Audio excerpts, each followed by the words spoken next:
And now it is my pleasure to introduce our speaker for today's webinar, Jennifer Paugh-Macomber, or I'm sorry, we just talked about that. Nope, Macomber, you're campus fine. president, I know, at MIAT College of Technology in Canton, Michigan. Jennifer has a passion for her school and her students and has cultivated amazing relationships with industry partners that hire graduates from her school and with legislative and community leaders alike. And Jennifer is also one of ACCSC's biggest supporters and one of our favorite people to work with.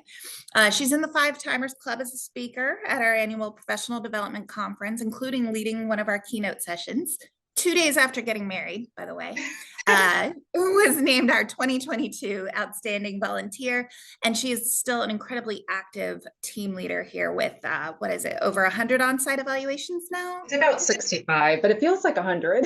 I would have figured it would have been over 100. Well, it's great to see you. Thank you for being here. And how are you?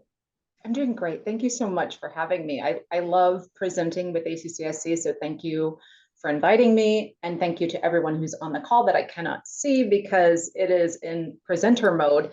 But I appreciate everyone's time today, and I'm excited to chat. So I'll go ahead and get started. Okay, Michelle?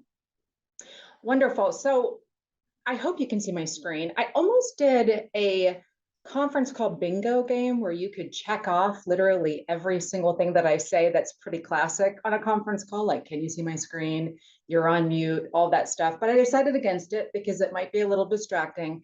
I am going to introduce someone as well in just a few moments who's also on the screen, but it's going to take me a minute to get to him, but he is one of my industry partners that is amazing, and I will introduce him shortly. So Matt is sitting there and you might be wondering why he's there, but give him some time. He's going to be chatting with us. Okay, so today you signed up for a webinar about linking arms with industry. And I get it. You might be here because your boss told you you need professional development and your file needs to be rounded out for your next TRIA cred visit. Got it. Check. You can check the box with this. Maybe you think, I had a free hour. I thought maybe I would jump on. These are all fine reasons. But today, I am going to challenge you to be where your feet are, which means to be in the moment with me. And that's hard. That's really hard at a webinar. I'm sitting at my campus. So I'm just like all of you. I'm sitting at my campus.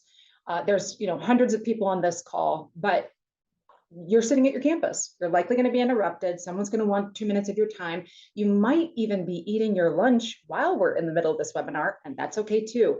I celebrate all of those things because I get it. I get what it's like at a campus. But this conversation is such a critical part of our long-term success that I like to say linking arms with industry in new and inventive ways is the way forward. It's the way forward. It's the only way we're going to be able to move forward because we've got to get out of an old mindset. We've got to move into something new. And that's what we're going to talk about today.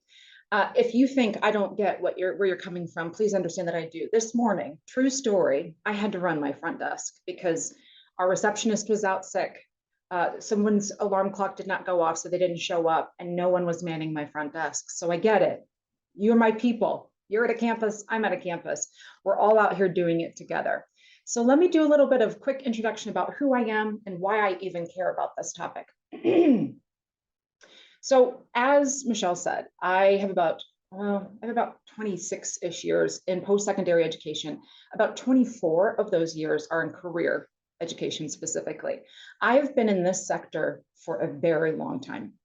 And I'm passionate about this sector because I've seen what the outcome can look like. I've seen what the student who joins us and his life is changed by it can do post-graduation. But it takes something different than just the status quo. It takes more than just checking the box and doing exactly what the standard says because the standard says you have to have industry partners. We got to get out of that mindset, and I care about us keeping the sector bar raised higher and higher. We all understand that our sector can be judged harshly. Different administrations might feel differently about us, and that's okay. That's okay. That's allowed. I don't worry about that. What I worry about is I take care of my own house. And then I want all of you, and this is why I do team leader visits, to also continue to raise the bar at your campus so that we're raising the expectation of our sector as a whole.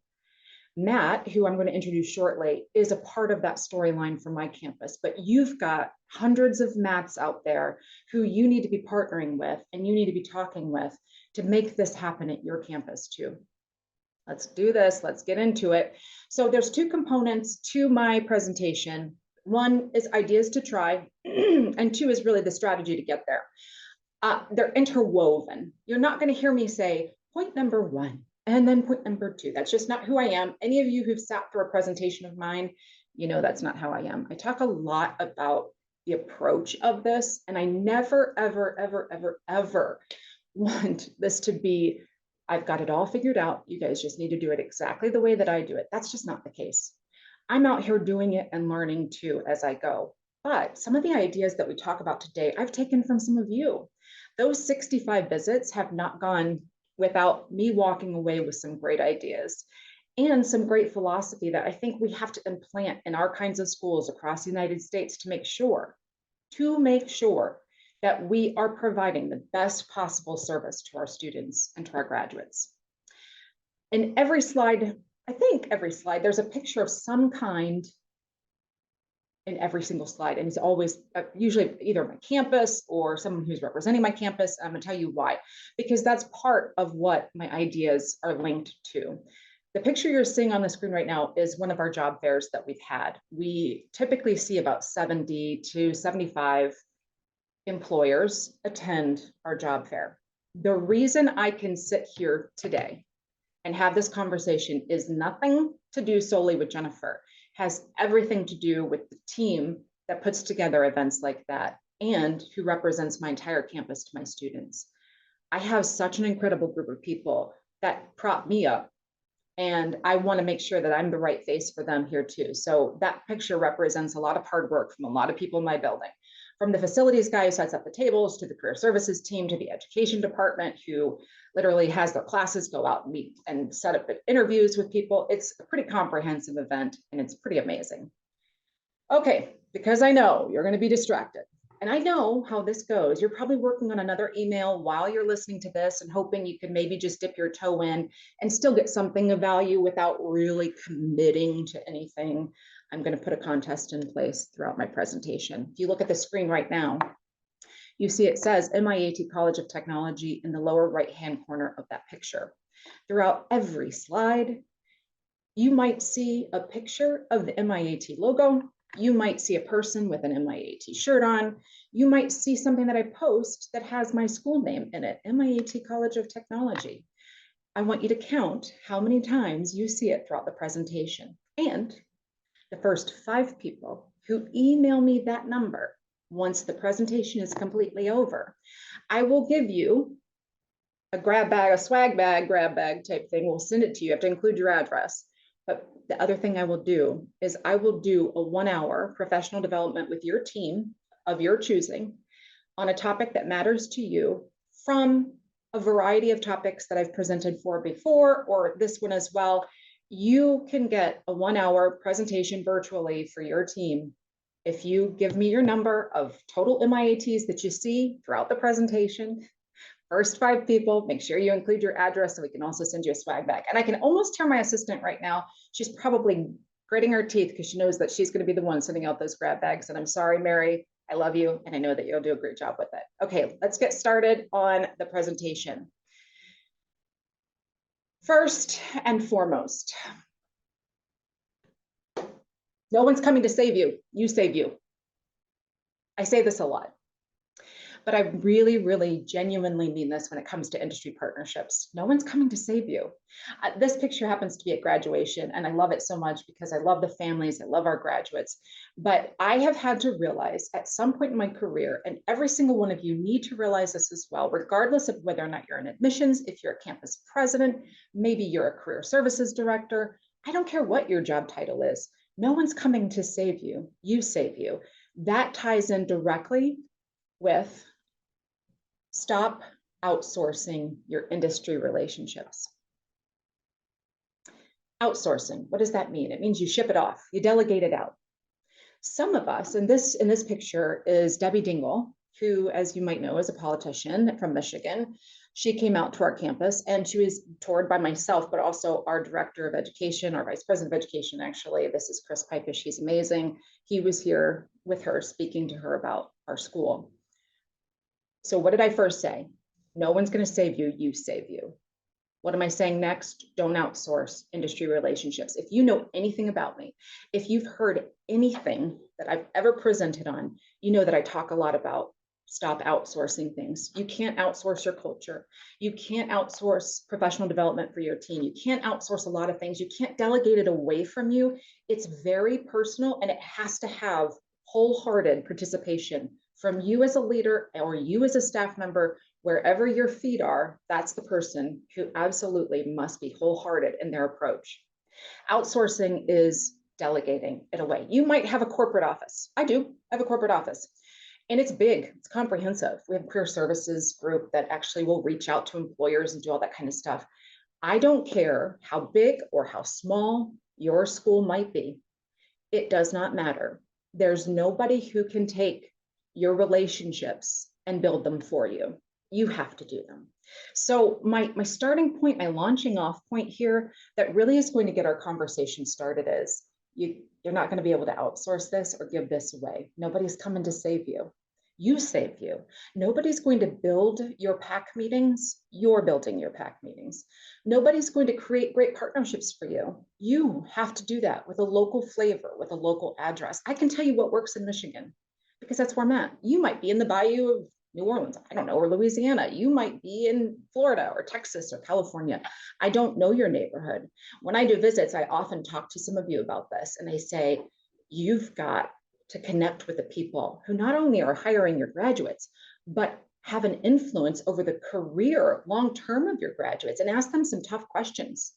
And that's what Matt is here for in just a few moments, because I think that's what he does really well. He and I have had some really in-depth conversations like that. I don't outsource that to anyone. Do I have a great career services team? Yes, I do. Crystal, Kristen, Jessica, Vera, hello, ladies. If you're on the call, shout out to you. You're phenomenal. But I don't give them all the responsibility. That responsibility is also on my shoulders, and I have to own those relationships. I'm going to challenge you to do the exact same thing. Next. This is a picture of one of my employers, Jason from Technical Hot and Cold, who is a phenomenal partner of ours. And he's standing next to Senator Lisa McClain. You cannot withdraw what you have not deposited. I use this analogy in orientation with new students. I just had a future student workshop a few weeks ago, and I was meeting with parents, and I said the same thing. I said, education to me is like a banking system, and everyone thinks I'm talking about money, and it has nothing to do with money. You cannot withdraw what you have not deposited. So let's talk about it from a student perspective. Students want a career. They get excited about being an aviation maintenance technician. Wonderful. I'm excited for them. Or maybe they want to be a welder. Maybe they want to be, I don't know, work in robotics and automation. Cool. That's the outcome they want. But if they don't show up to class, if they don't participate in class, they don't do the work, they don't talk to employers, they don't participate in their education, they cannot withdraw a career when they have not made a deposit. Same thing is true with industry partners. You want an outcome. You want a relationship. You want them to show up perhaps for your job fair or to do interviews with your graduates. Or perhaps you want them to, I don't know, be on your PAC board. I mean, there's a variety of things you might need from them. You can never ask for something if you've not done any deposits into them. A true relationship, as we all know, is not one-sided. And often in our sector, we get into this headspace of, well, my graduates need jobs. My graduates need jobs, so that's what we actually need. Sure, they do, but what do the employers need from you? What can you provide for them? The picture of Jason from Technical Hot and Cold is an investment that I did into him and to his company. What I do when I have a politician come to my campus is I always invite employers, at least one, sometimes more, from the area that they represent, from their constituency. And here's why. Because they want to know what's happening and who's hiring my graduates from their neck of the woods. Jason hires my graduates. He would say this himself. He has said this many, many times. And my staff can certainly correct me if I'm wrong, although we we deactivated the chat feature, so you can't tell me now, but you can tell me later. Just kidding. I think it's something in the family of 60 to 70% of his workforce at his organization is MIAT grads. So he's done the work with us. He sponsors a classroom of ours. When we had Lisa McLean come to campus, we asked him to come so that he could speak to her, not only about the graduates that he hires from my school to say, hey, this is why I hire MIAT, this is why they're so important, but two, so he could talk about the issues that he was having in that district that might impact his business with someone who can get some results for him on a much larger legislative scale. That's depositing into him so that I can make withdrawals later. You can't always be thinking, though, about the withdrawal. Sometimes it's just about the deposit. You will not be able to make a deposit just by showing up at a networking event. It's not going to happen. That's not a deposit. Networking events are, okay, you had a glass of champagne, perhaps, maybe a glass of wine, you stood around and you shook hands, you exchanged business cards. That's not depositing into people. Depositing into people is being curious and wondering what motivates them, being open to that feedback, and to really making a change and implementing change because of it. And in the case of Jason from Technical Hot and Cold, the day that I had this visit, and Crystal, actually, I reached out to him, I believe it was Crystal and my career services team who reached out to him. But she said, Jason, would you do this? And he dropped everything and came, because there's a value to our partnership.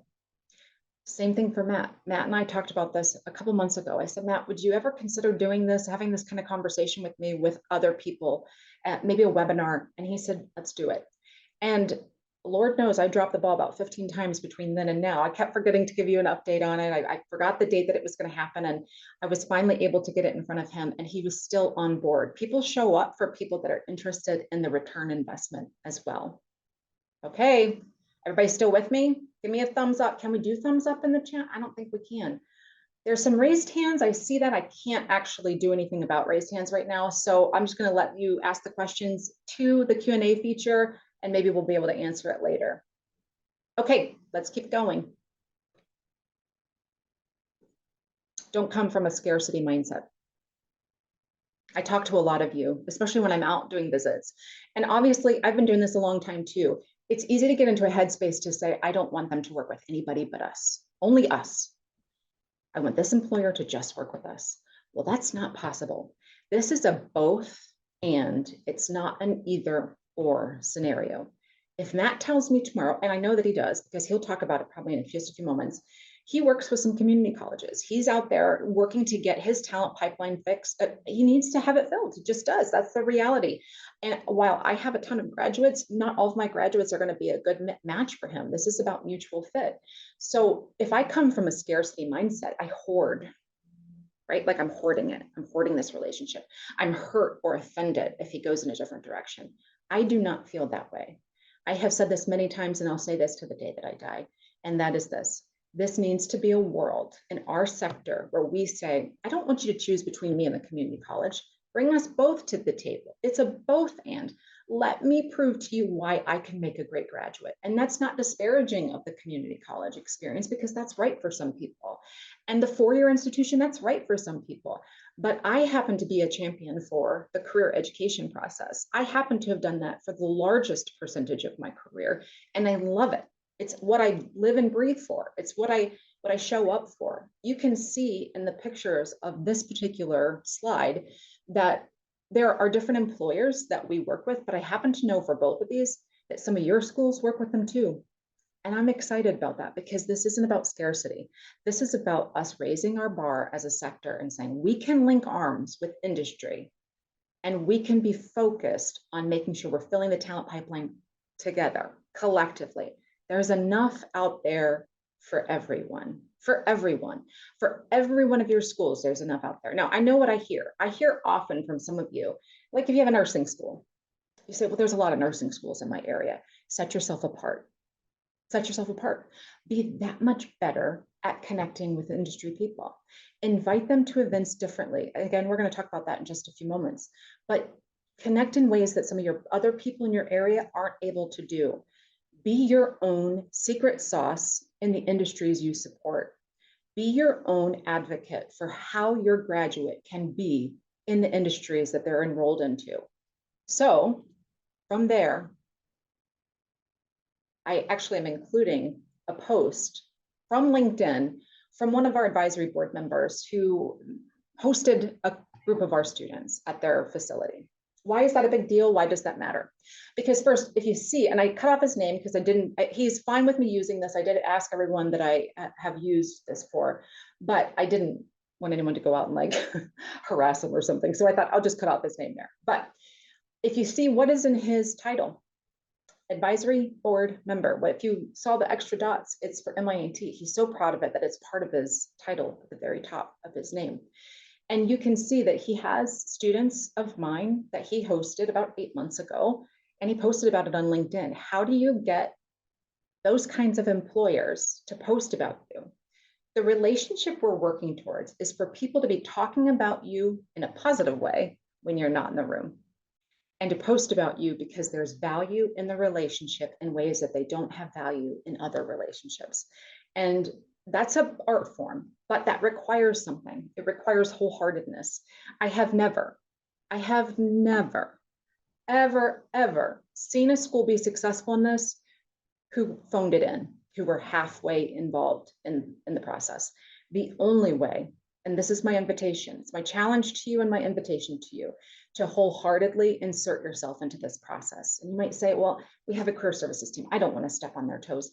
It's both and. It's not either or. You can support the efforts that are happening on your campus, regardless of what role you play at your campus, by asking some strategic questions too, and saying, how can I get involved? Who needs some assistance? Who would like my support? How can I participate in this? Answering questions for employers. Admissions, if you are not asking to participate in program advisory committee board members meetings, you're missing an opportunity. Because you know what I would do if I was in admissions? I would say, in that meeting, I would say, I'd like to know what kind of student is the right student for your industry. So that as I'm recruiting students and I'm talking to them, that I can not only ensure mutual fit for our school, but mutual fit for the industry they're interested in. It's wholehearted. It's a wholehearted approach. This statement, implement the hit by a bus mindset, it's a little laughable, maybe a little bit terrible. I always say, if I'm hit by a bus tomorrow, I want people to know what I was working on so they could pick up right where I left off. And someone, I can't remember, years ago said to me, you should probably say hit by a bus or if you win the lottery.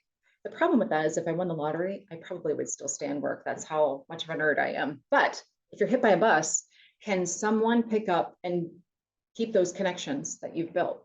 Let me tell you why that's important. Because you are not the person they're connecting with only. They're connecting with your organization. And it's for the betterment of your graduate. Hoarding relationships is a challenge.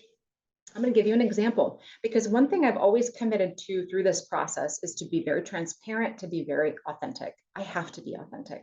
I don't value webinars where people are inauthentic or act like they've got it all figured out. But I'm going to give you a very authentic situation that I personally have experienced. MIAT was a very small organization a few years ago. It's been around for 55 plus years. We've got a long history of thousands of graduates who are out there successfully doing it, but we were small.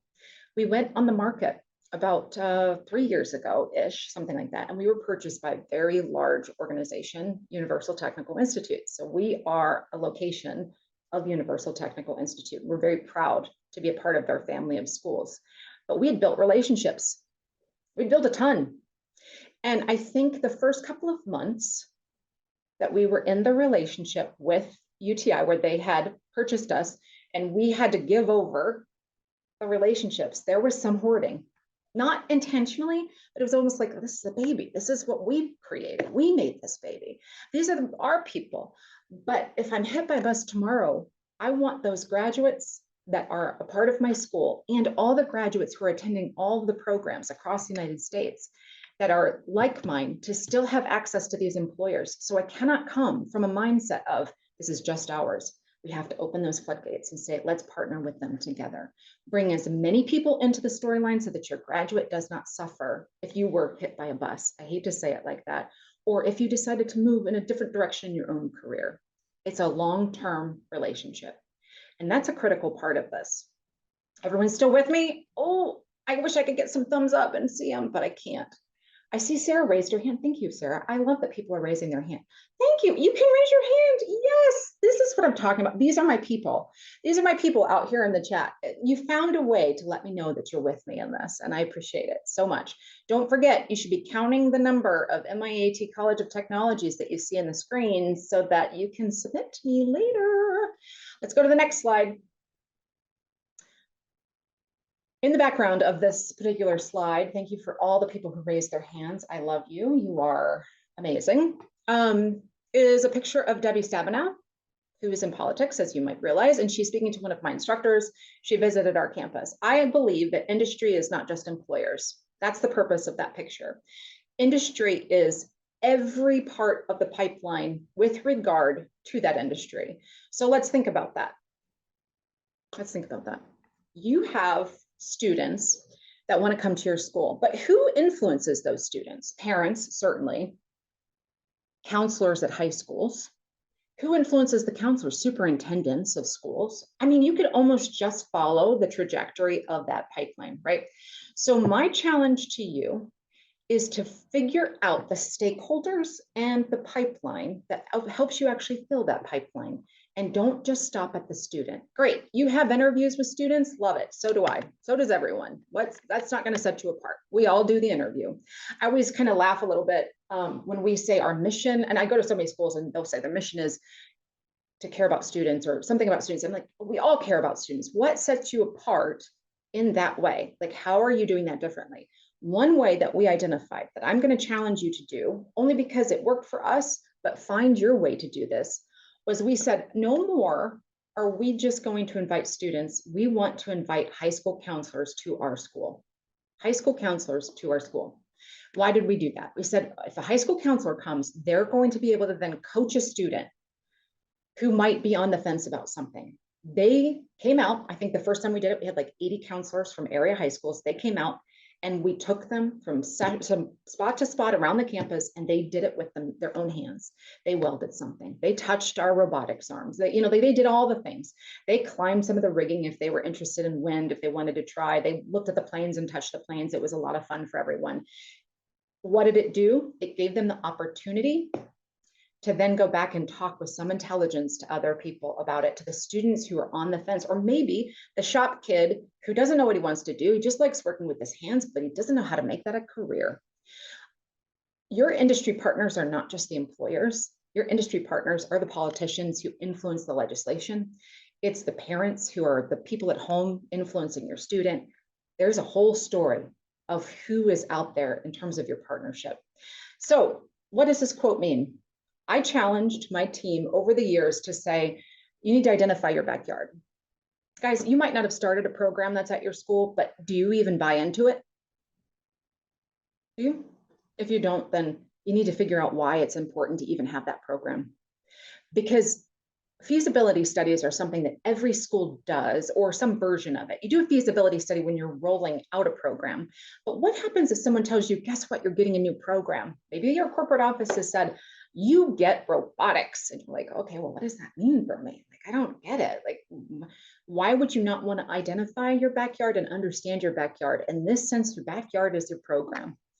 Understand why it matters. Do your own feasibility study, do your own research, understand why nursing matters in your area.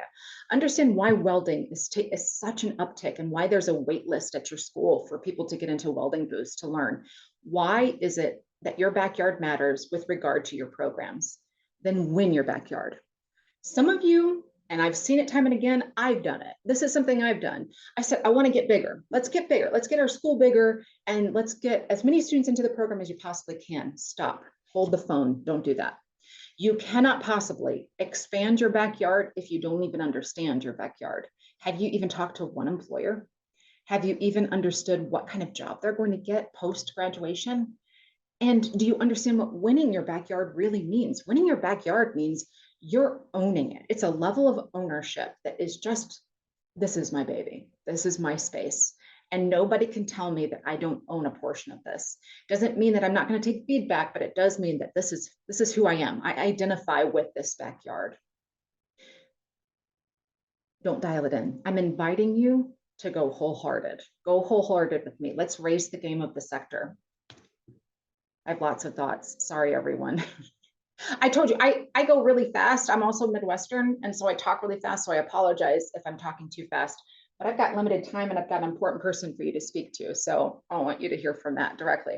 This picture is another one of our job fairs. This one, I believe we had about 75. I stole this from one of my career services advisors. I think Jessica posted on LinkedIn today, and I just happened to grab it because we're having a job fair on Thursday. We're very excited. We love our business partners. We love them. But I'm going to challenge you to rethink your PAC meetings. I recently had someone reach out to me from a school. It's not a school that I'm associated with, but it just happens to be somebody that I knew through visits that I've done. And they said, how do you increase the number of PAC participants? I'm going to challenge each one of you with this, and I'm going to say, find value outside of you just checking the box of your PAC standard requirement. Here's some things that I think I've actually stolen some of these ideas or have attempted to implement them in a variety of different ways. Here's one.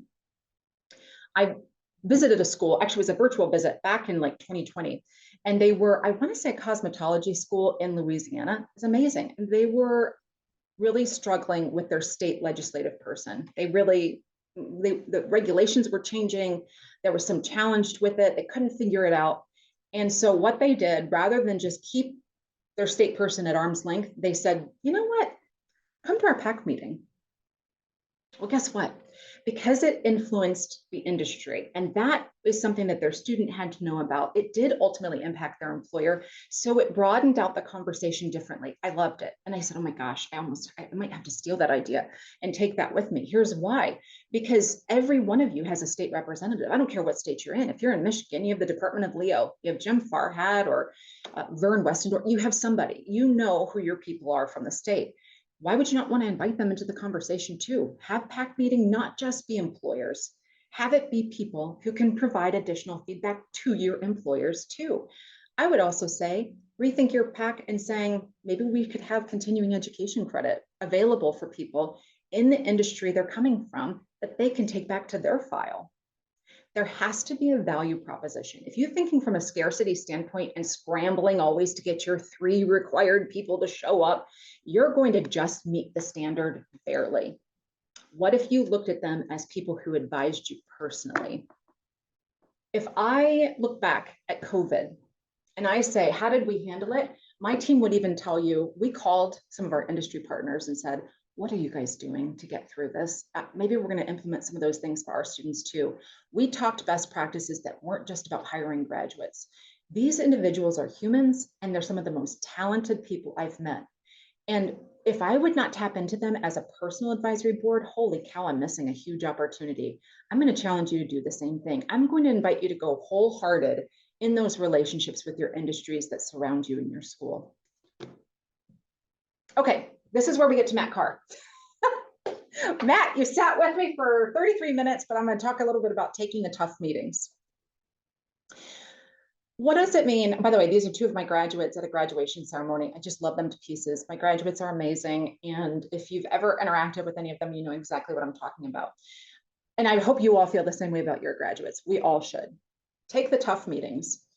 This goes back to my statement about outsourcing compliance, outsourcing your relationships. Nobody is going to come save you, but you save you.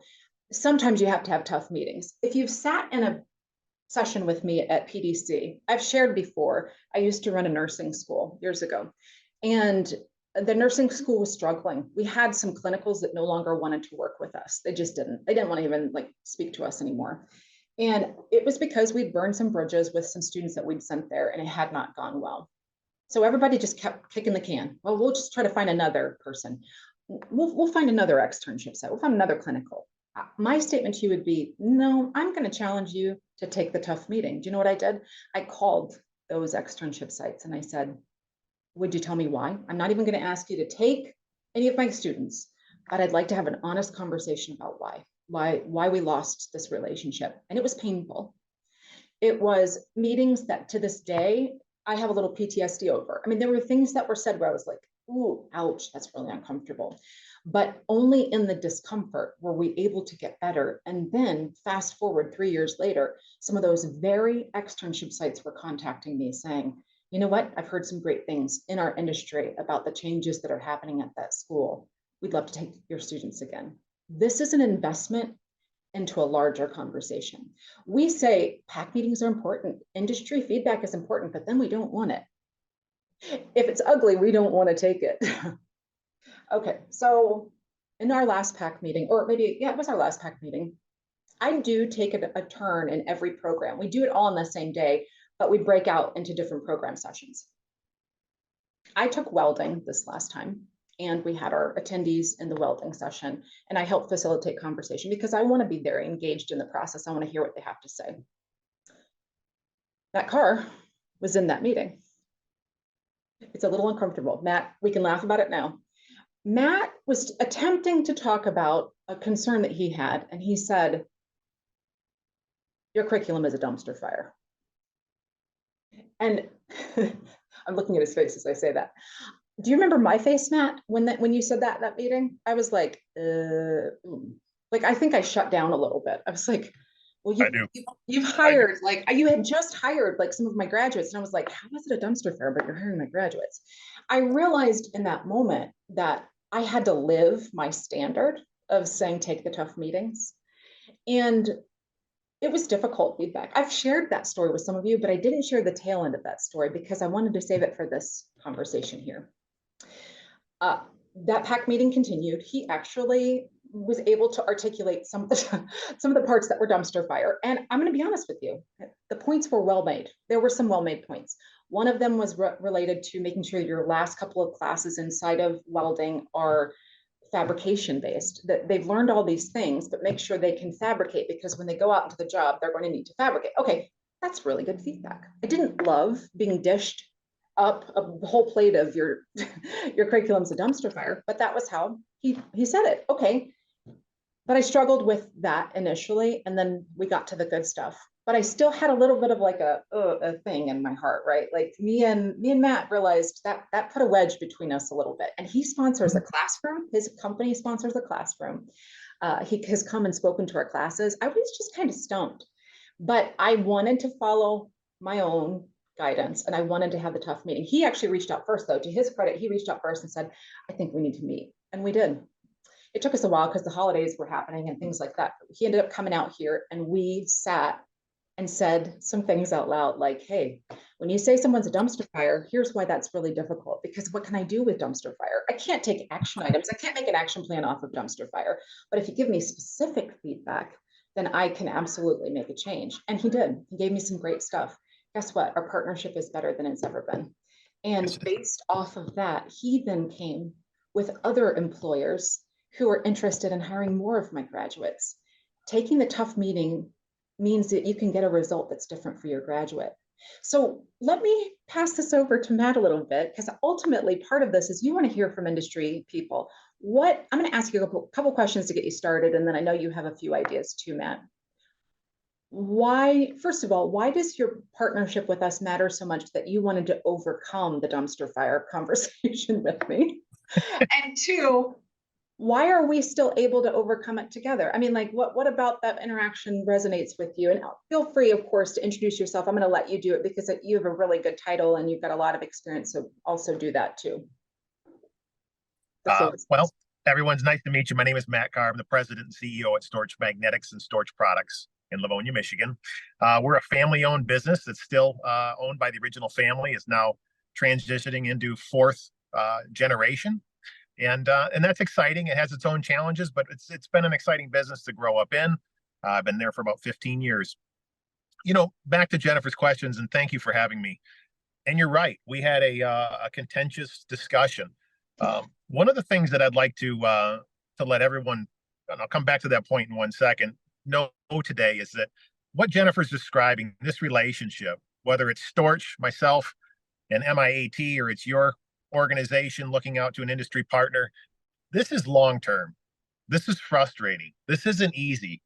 This has been like a weight loss challenge of my lifetime where, it took a long time to get to a certain point. You can't fix it overnight. You're not going to just go find students or have perfect relationships overnight. This is long-term planning. And for Storch, in many, many companies, we used to be able to put a sign out in the front yard that we were hiring welders, for example. And we get a candidate, one per day. And that was just as soon as 10 years ago. It's changed. And that's not the reason that we looked.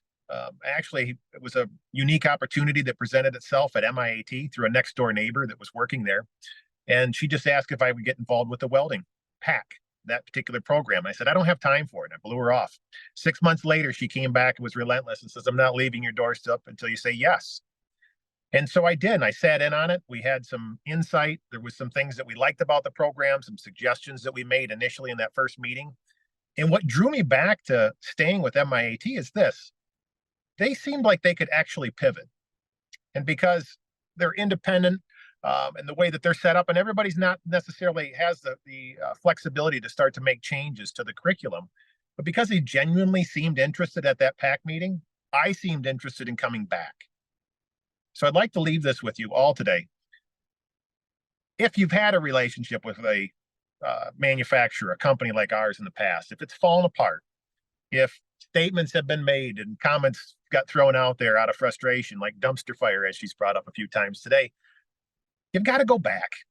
You've just got to bury it and go back. It doesn't matter if it was 6 months ago, or if it was 5 years ago, go back and reinstate those relationships. It's not easy to drive past Canton, Michigan, which is 10 minutes away from us, and expect that out of pride we'll work with Toledo, Ohio, for example.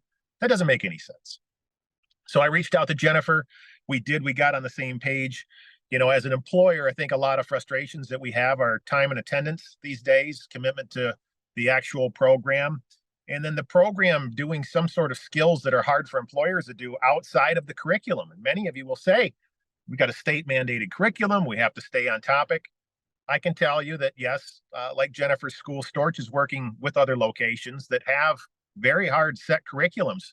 But those schools have also found a way to get through a lot of the necessary nuts and bolts, if you would, and then get into some of the other mechanicals of making sure the students prepared for what the environment's going to be like when they leave school and they come to work for us, that they've got to be there on time 5 days a week, and that they've got to have a vision of where they're going long-term in their career. So there's a lot of guidance counseling that could be offered at your institutions to help these students that when they land to be a little bit more job ready. And that's going to get a lot of employers really engaged with you quickly. There is low-lying fruit. And we immediately, by partnering up with Jennifer and her team at MIAT, were able to make hires within the first 3 months. And some of those students are still with us, and they're phenomenal fabricators. But if I look back and I say this thing was like a weight loss journey, it's been, going back to the beginning of COVID of 2020. So we're 4 years in. And our shop runs off of students that have come out of programs just like Jennifer's. We're in business today because of the relationships that we finally laid it down and said, okay, we're not going to worry about what's in it for us. It's time for us to do something within the community. It's time for me as president and CEO that's had a good run growing up welding to try to give something back. And it just took that, just laying it down, giving it all up and deciding something bigger than me. I want to try to participate. And when I look at the picture of the all the folks that are probably under the age of 23, there's 7 of them, okay, out of like 10 that are on my welding floor. It's amazing. And I'm in business because of it today. So what you have is you've got companies like ours that had traditional methods, the small and medium size that don't have all of these HR departments and are not at every career fair. And they're realizing Indeed and ZipRecruiter that doesn't get it done. It's not even close to fulfilling the needs. And hiring through temp agencies doesn't make sense to companies like ours either, paying those premiums. It was right in front of us the whole time. It was just finding partnerships like what we have today. And I'm glad her and I had a contentious meeting. And I'm glad, like she said, it's much stronger than it ever was. So sometimes we all just have to set pride aside and lean back into what's there and what's greater for the whole community. Love it. I mean, Matt, first of all, this is how much Matt shows up for us. He's actually waiting to board a flight. He's in his rental car right now, taking this call with me. This is why I do everything that I do. All the meetings that I take, all the conversations, you will have people say things that might be offensive to you. And I think there is no getting better unless you're really open to hearing them. We want PAC meetings to be tied up with a pretty little bow. I do. Gosh, it would be so wonderful. They all were just huge fans of MIAT, and there's never a tough feedback, and they're never saying anything negative about my curriculum or whatever. I wish. It doesn't happen. I don't know how to get better if I don't hear the tough stuff. Doesn't mean it's easy to digest. Sometimes there are days where you're like, whoa, that hit me like a bullet. That felt like a body blow. And that one did. I remember the day. I remember sitting there thinking, I might need to take a quick break here. But you know what? We're stronger for it. My welding program took it to heart. And they're fascinated by having great graduates come out, and that's only going to improve the talent pipeline. That's only going to make Storch Magnetics better. It's only going to make your organization better and all the companies that we support. Matt, I would love for you to stay and answer questions perhaps later, but if you need to go, I certainly understand. I'm going to jump to the next slide. So if you need to jump, I certainly can appreciate that you might need to. Okay. Okay. Thank you for having me. If there are any questions that have come in the chat that are towards you, I'll hold them and ask them to you, and we can email them out later if we need to as well. Okay. Sounds good. So all of that kind of leads into my next slide, which is receiving tough feedback can really change the trajectory of your campus. It has for me. I will tell you, there have been times where I've gotten feedback and I was kind of like, oh, what do I do with that? I don't know, but I can take the action based off the fact that I know ultimately this is about the end result for the graduate. I've included a post from about 6 months ago from one of our partner companies, Nordex, and they came to our fall career fair and they posted about it. When you have great partners, they're out there speaking about you when you're not around in a positive way. They can also do that through social media. I promise we're almost done. We have 54 more slides.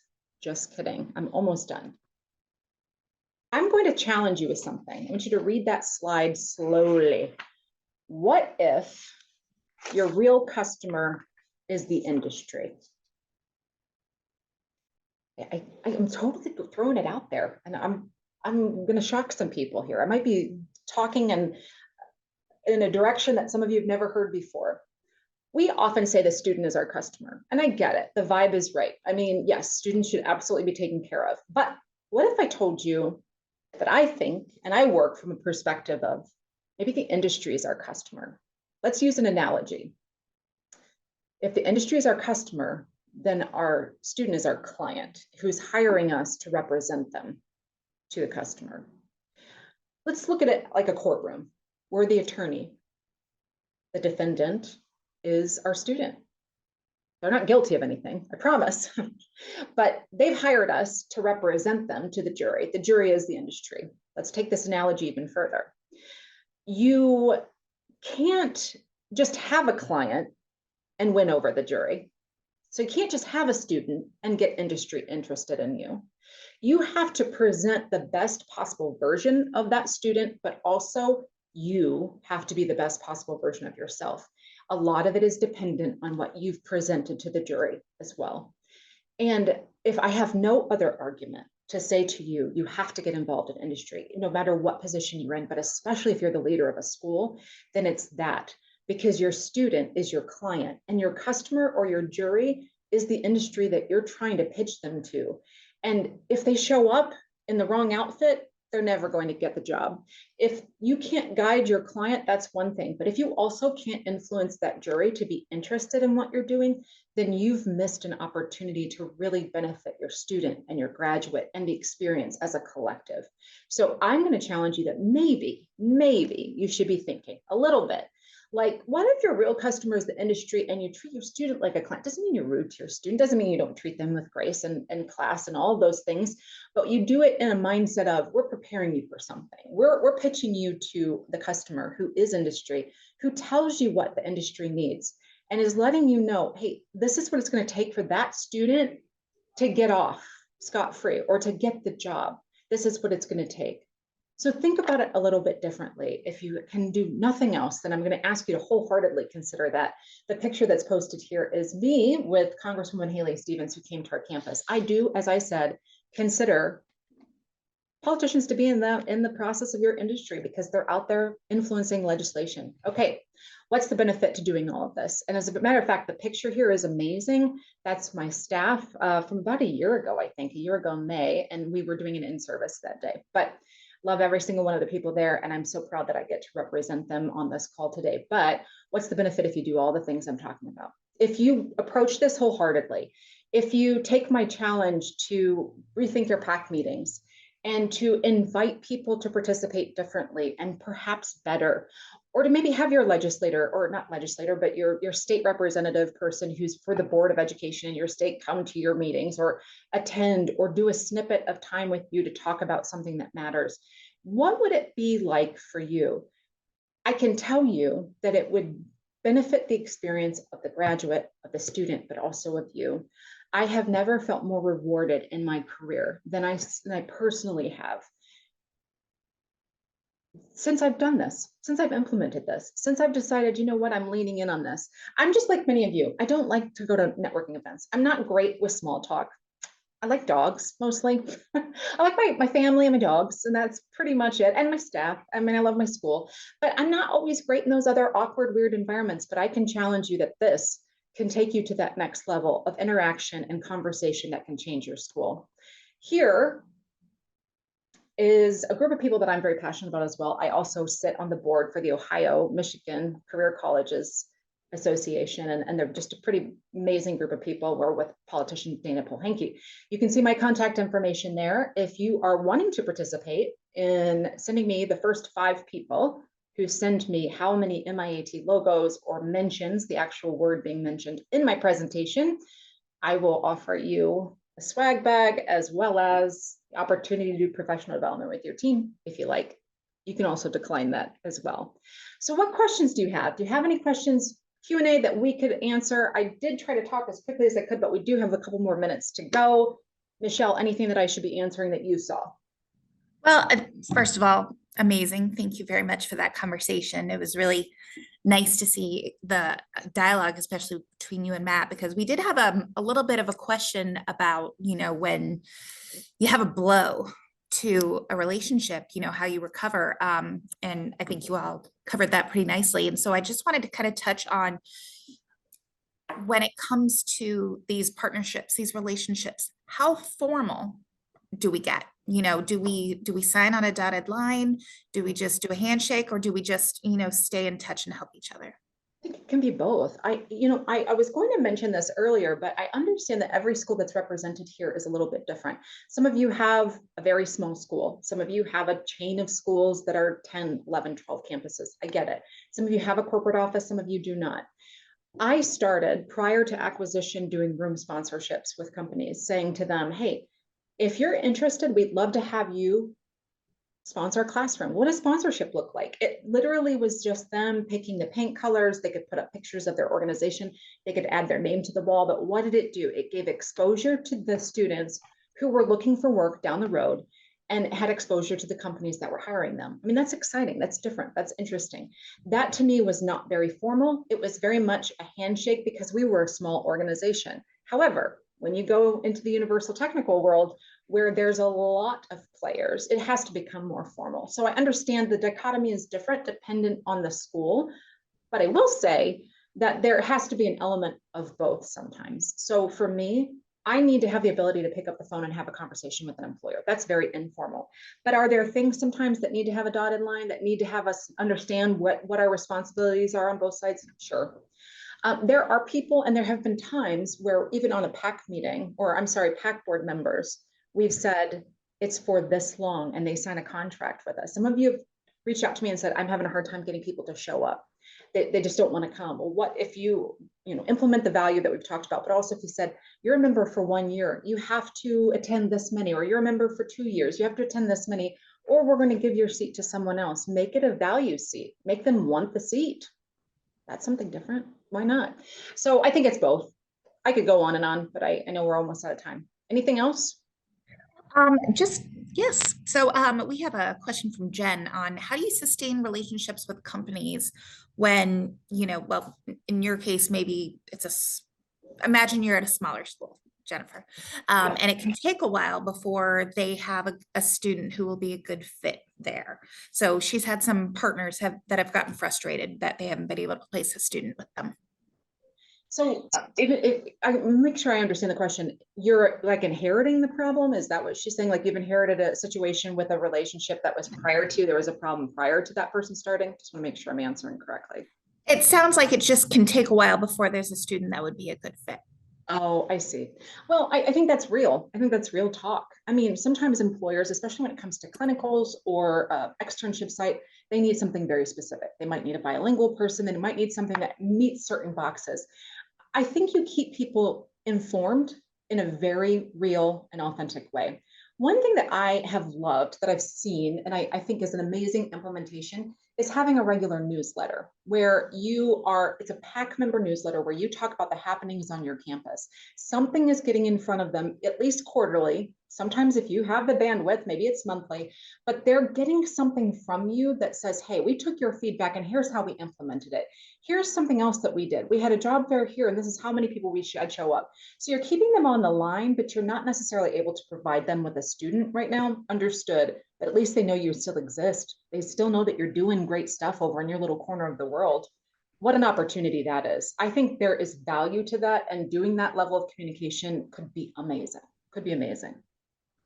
I saw Matt jump back on. So Matt, with talked about, are you on the plane now? No. Questions for Matt before we go. You probably feel the same way, you know, in terms of frustration. Like, what about that communication that Jennifer was just talking about? Yeah. You know, I think she said it was wonderful what you said, Jennifer. Look, I just want to encourage all of you. It doesn't matter how small you are.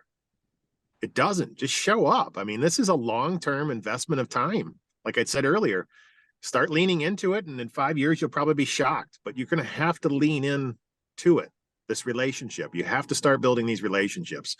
There's such a shortage for skilled trades. I think last time I had heard just a couple days ago with Mike Rowe, there was 11 million in the United States.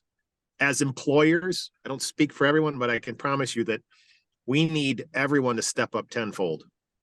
And as employers, we need to engage with you. And that's why storage is involved. That's why I'm here running around doing everything I'm doing, plus doing this, because long-term investment for us looks like this, building these type of relationships. And I wanted to just point this out too. It's one thing as a you know, someone that's got a classroom and a relationship with Jennifer to come in and just take everybody that's worth taking, if you would, right? Everybody and anybody. I have to leave some people there. I have to be spreading it, and I have to be building up the community. Here's why. My customers at Storch don't have enough people to run third shift right now in many locations. Here's why that matters to us. We build this magnetic conveyor that moves chips out of machining centers. If there isn't a talented, skilled laborer working at each one of those CNC machines, especially even running third shift, then they're not running to failure at Detroit Diesel, and they're not buying product from me. So it doesn't matter how great the school is, how great the pipeline is, how fancy my welds are, or how great price the product is.